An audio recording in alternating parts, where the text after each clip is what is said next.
Chapter 5 The Last of the Legless Man. My curiosity overpowered my fear.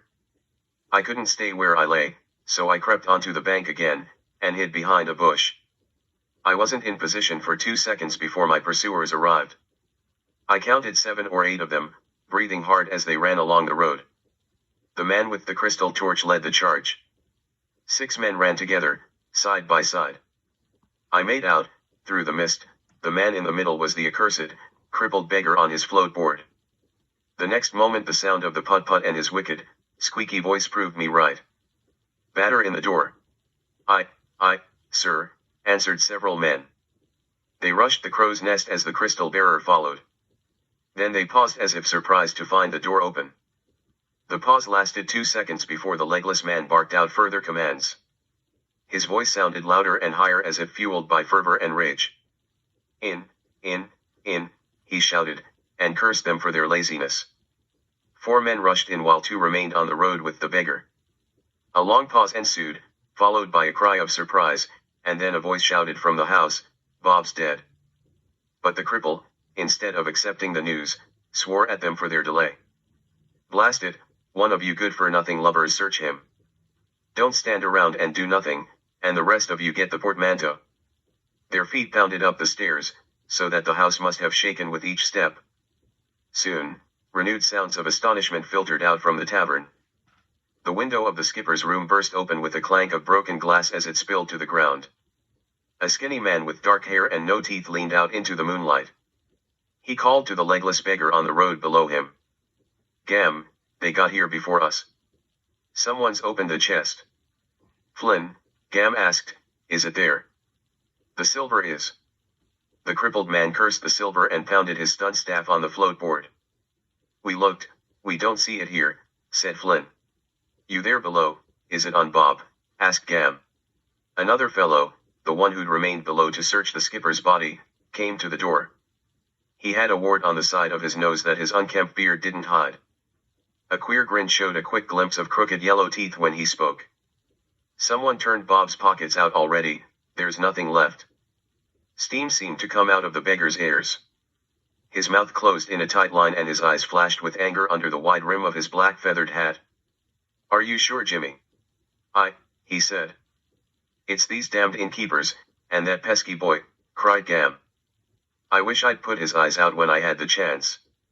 It wasn't too long ago I tried the door and they bolted it. They can't have gone far. Scatter, lads, and find 'em." Flynn shouted from the window. "They left a mobile or a globe here, maybe they're still here." Gam banged his staff against the rail of his floatboard again. "Find 'em. Search the house." The marauders rummaged through the inn. Heavy feet pounded back and forth, as they overturned furniture, kicked in doors and rummaged through drawers. The men emerged from the house, one after another, and repeated the same thing. They couldn't find us. The same whistle that alarmed my mother and me, while we counted the skipper's money, once again pierced the night. This time it blared twice. Initially, I thought it was the cripple summoning his crew to attack us. I realize now the signal came from the Port Royal side of the hill.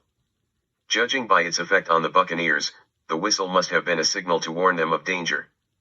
"There's Darkwater Dave again," said Flynn. The whistle sounded twice.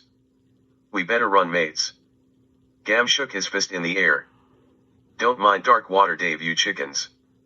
He was a fool and a coward from the first. The boy and his mother must be close. They can't be far, you'll have it soon. Spread out and find them, dogs. Oh, blast my soul. If I had legs." This half appeal and half rebuke produced the desired effect. 2 men looked half-heartedly here and there along the tree line. They kept one eye on their own safety. The rest of the lot vacillated on the road and muttered among themselves. "You could get your hands on trillions in booty, fools, and you hesitate. We'll be as rich as kings if you find it, you know it's here, and yet you stand around and skulk. Not one of you dared face Bob, but I did it, a cripple man." His beady red eyes ablaze with the emotions his wrinkled gray face couldn't express. He raised his thin segmented arm in frustration. "Am I to lose my chance because of you lousy lubbers? I'm to stay a poor, crawling beggar, sponging for grog, when I should be rolling in riches.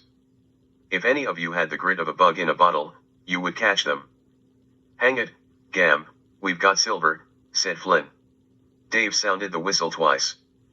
It's too risky to hang on here. Besides, they might have hid the thing, said Jimmy. Take the silver, Gam, and don't stand here and blubber. Raging was more the word for it. Gam's anger soared to a fever pitch until he exploded, grabbed his stunt staff, and clubbed Jimmy and Flynn. With every landed thwack, the air crackled with electricity. There was a quick burst of blue light as the men cried out in pain. They cursed him back, threatened him with a flogging of his own, and tried in vain to catch the staff and grab it from him.